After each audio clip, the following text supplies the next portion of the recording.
അവർ കക്കൂസിൽ പോലും അലുമിനിയം പാത്രത്തിൽ വെള്ളം വെച്ചില്ല. അതുകൊണ്ട് കോൺസ്റ്റിപ്പേഷൻ ഉണ്ടായില്ല, ക്യാൻസർ ഉണ്ടായില്ല. കാരണം അലുമിനിയം വെള്ളത്തോട് വരെ റിയാക്ട് ചെയ്ത് അലുമിനിയം ഓക്സൈഡ് ഉണ്ടാവും. കൂട്ടാനൊക്കെ വെക്കുമ്പോൾ അലുമിനിയം ക്ലോറൈഡും ക്ലോറൈറ്റും സൾഫൈഡും സൾഫേറ്റും എല്ലാം ഉണ്ടാവും. അലുമിനിയത്തിന്റെ എല്ലാ സോൾട്ടിനും ട്യൂമർ ആക്ടിവിറ്റി ഉണ്ട്. എല്ലാ അലുമിനിയ പാത്രം എടുത്ത് ദൂരെ കളഞ്ഞിട്ടേ മരുന്ന് കഴിക്കാൻ തുടങ്ങാവും. കത്തിയും സൂക്ഷിക്കണം. ഫ്രിഡ്ജിലും ഫ്രീസറിലും വേവിച്ചു വെച്ച യാതൊരു ഭക്ഷണവും ഇവിടുന്ന് മരുന്ന് കഴിക്കുമ്പോൾ കഴിക്കരുത്. അതിലാണ് അണുക്കൾ മുഴുവൻ വളരുന്നത്.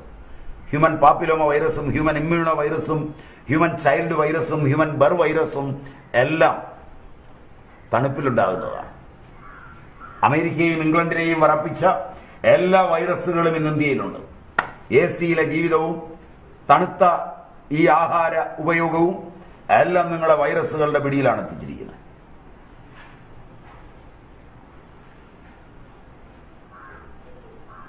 മൈക്രോവേവ് ഓവനിൽ പാചകം ചെയ്യുമ്പോൾ ഒരു വൈറസും ചാവില്ല.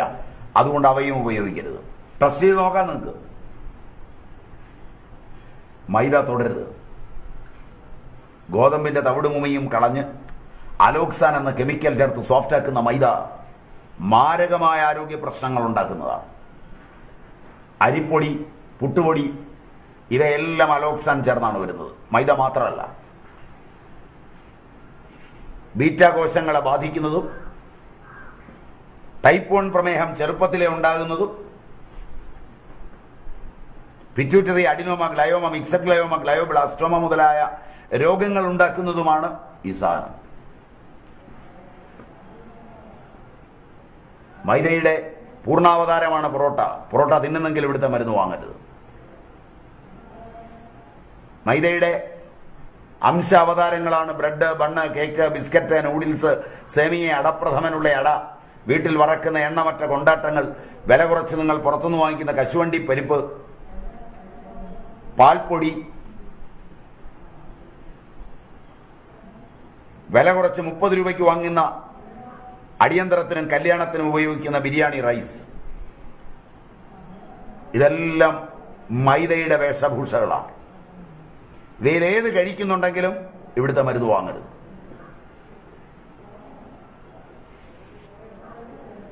എന്താ സംശയിച്ചു നോക്കുന്നത്?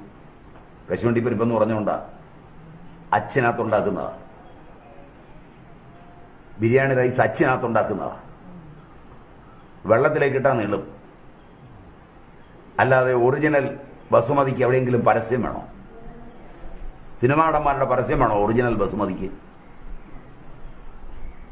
ഇത് കഴിക്കൂ, ഇത് കഴിച്ചാലാണ് നിങ്ങൾ കുളവാകുന്നത്, നിങ്ങളുടെ പിള്ളേര് നശിക്കുന്നത്. അങ്ങനെ വേണം ഇവിടുത്തെ ജനസംഖ്യ കുറയ്ക്കാൻ.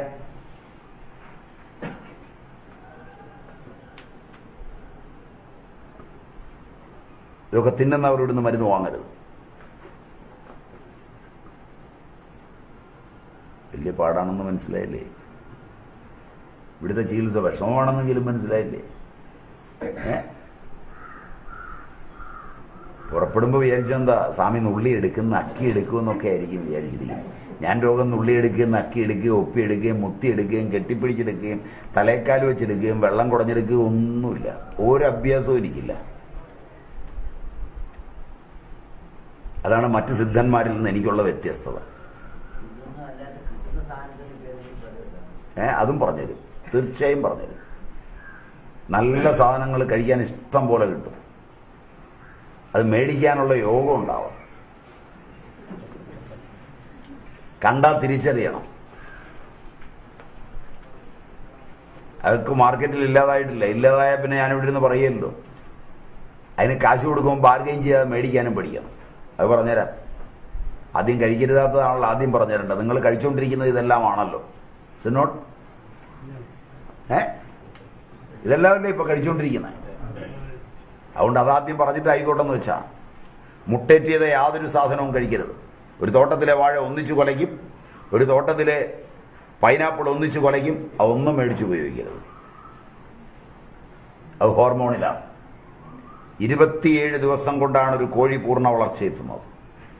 2 കൊല്ലം എടുക്കും ന്യായമായി ഒരു കോഴിക്കുഞ്ഞിനെ വളർത്തിയാൽ. ഹോർമോൺ, കോൺട്രാസെപ്റ്റീവ് ഹോർമോണുകളിൽ ട്രീറ്റ് ചെയ്താണ് ബ്രോയിലർ ചിക്കൻ വികസിപ്പിക്കുന്നത്, ബ്രോയിലർ മുയൽ വികസിപ്പിക്കുന്നത്, ബ്രോയിലർ താറാവിനെ വികസിപ്പിക്കുന്നത്. 27-ാം ദിവസം തിന്നാൻ തുടങ്ങാം. 40 ദിവസം വരെ തിന്നാം. 40-ാം ദിവസം അതിന് വാർദ്ധക്യമാവും, വേവില്ല, നാരാവും. 48 വരെ അത് ജീവിച്ചാൽ ഹൃദയം പൊട്ടിയേ ചാവും. ഹൃദയത്തിന് ഇന്ന് വരുന്ന ബ്ലോക്കിൽ നല്ലൊരു ശതമാനം ചിക്കോയിലിൽ നിന്നാണ്. അമേരിക്കയിലും ഇംഗ്ലണ്ടിലും കോഴിയെ കെട്ടിത്തൂക്കിയിട്ട് അതിൻ്റെ എല്ലാം പറിച്ചു കളഞ്ഞ് ഒരു പ്രത്യേക ആവേഗത്തിൽ കറക്കി ചിക്കോയിൽ മാറ്റിയിട്ടാണ് വിൽപ്പനയ്ക്ക് വരുന്നത്. നിങ്ങളുടെ നാട്ടിൽ അതുമല്ല.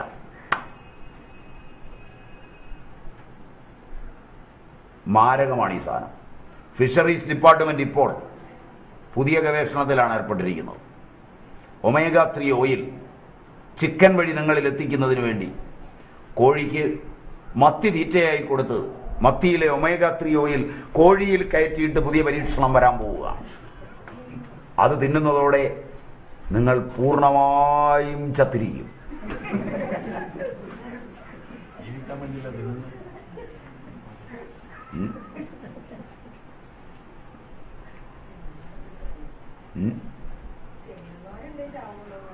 ഗവേഷണമാണ് മുഴുവൻ. നിങ്ങളുടെ ആധുനിക മരുന്നുകൾ ഉൾപ്പെടെ 5 കൊല്ലത്തിൽ കൂടുതൽ ആയുസില്ലെന്ന് ഓർക്കണം. അതാണ് ശാസ്ത്രമാണെന്ന് പറഞ്ഞ് നിങ്ങൾ ചുമക്കുന്നത്. 5000 കൊല്ലം മുമ്പ് ഒരു മഞ്ഞപ്പിത്തത്തിന് ഒരു കീഴാർ നെല്ലി കൊടുത്താൽ കുറയുമെങ്കിൽ ചരകൻ അന്ന് കൊടുത്താൽ അല്ലെങ്കിൽ സുശ്രുതൻ അന്ന് കൊടുത്ത അതേ മരുന്ന് ഇന്ന് കൊടുത്താലും മാറും. അത് ശാസ്ത്രമല്ല, അന്ധവിശ്വാസം. മനസ്സിലായില്ല? ഇന്നലെ രാത്രി ഒരുത്തൻ കണ്ടുപിടിച്ച് 30 കോടി രൂപയുടെ കച്ചവടവും നടത്തിയ സാധനം 3-ാം കൊല്ലം വളരെ അപകടകരമാണെന്നും ഒരുപാട് ബ്രെയിനെ ബാധിച്ചുവെന്നും ഒരുപാട് കുട്ടികളുടെ ജീവിതം നശിപ്പിച്ചുവെന്നും പറഞ്ഞാൽ അത് ശാസ്ത്രം. എത്ര വികലമാണ് നിങ്ങളുടെ ശാസ്ത്രം! ഇതിനെ ചുമന്നു കിടക്കുന്ന നിങ്ങളും നിങ്ങളുടെ മാധ്യമങ്ങളും നിങ്ങളുടെ ഭരണാധികാരികളും എന്ന് ഗുണം പിടിക്കും?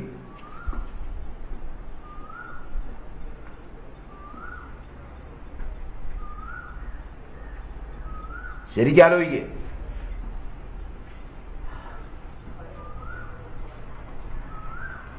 എന്നിട്ട് തീരുമാനം എടുക്കുക. അല്ലേ ശാസ്ത്രം ചുമന്നല്ലേ പോകുന്നേ? ശാസ്ത്രീയമായ ചികിത്സ.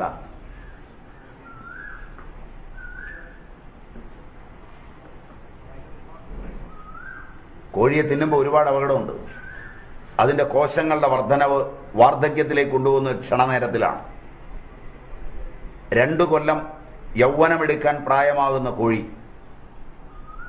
ഒരുപാട് കൊല്ലങ്ങൾ ജീവിക്കുന്ന കോഴി കേവലം 48 ദിവസം മാത്രം ജീവിക്കുകയും 27 ദിവസം കൊണ്ട് പൂർണ്ണ വളർച്ച എത്തുകയും ചെയ്യുന്നുവെങ്കിൽ അതിനകത്ത് പൂർണ്ണ വളർച്ച എത്താൻ ചേറ്റിരിക്കുന്ന ഹോർമോൺ നിങ്ങളുടെ കുട്ടികൾ കഴിച്ചാൽ, ഗർഭിണികൾ കഴിച്ചാൽ എന്ത് സംഭവിക്കും?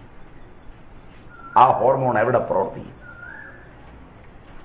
1960കളിൽ കേരളത്തിലെ പെണ്ണുങ്ങൾ 18, 19, 20 വയസ്സിൽ ആദ്യത്തെ മെൻസസ് കാണിച്ചു. അന്ന് കോടതി 18 വയസ്സ് പ്രായപൂർത്തി പറഞ്ഞു. ശാസ്ത്രം രംഗപ്രവേശം ചെയ്തപ്പോൾ 1980-ൽ ആഹാരത്തിന്റെ രീതി മാറിയപ്പോൾ 14 വയസ്സിൽ സ്ത്രീകൾ മെൻസസായി. അതിനനുസരിച്ച് ആയുർദൈർഘ്യവും കുറഞ്ഞു എന്ന് മനസ്സിലാക്കണം. ആയുർദൈർഘ്യം ശാസ്ത്രീയമായി കൂടുകയല്ല. 20 വയസ്സിൽ മെൻസസ് ആയപ്പോൾ 120 വയസ്സുവരെ ജീവിച്ച സ്ത്രീകൾ 14 വയസ്സിലേക്ക് കുറഞ്ഞപ്പോൾ 84 വയസ്സിലേക്ക് ആയുർദൈർഘ്യം താന്നു. 1990 12, 13 വയസ്സായി. 2000 ആണ്ടിൽ 11, 12 വയസ്സായി. 2010 ഡെക്കേഡിൽ 7.5 മുതൽ 10 വയസ്സ് വരെയായി. അതിനനുസരിച്ച് വാർദ്ധക്യം നേരത്തെ എത്തി. 7 വയസ്സിൽ മകള് മെൻസസായി. 42ാമത്തെ വയസ്സിൽ അവൾക്ക് വാർദ്ധക്യമായതാണ് ക്യാൻസർ ആകുന്നത്. ക്യാൻസർ വാർദ്ധക്യമാണ്. ആരോഗ്യപരമായി വാർദ്ധക്യം മാത്രമാണ്, രോഗമല്ല. പിനിയൽ ഗ്രന്ഥിയുടെ പരിഹാരമില്ലാത്തൊരു പരിവർത്തനമാണ് എല്ലാ ക്യാൻസറും.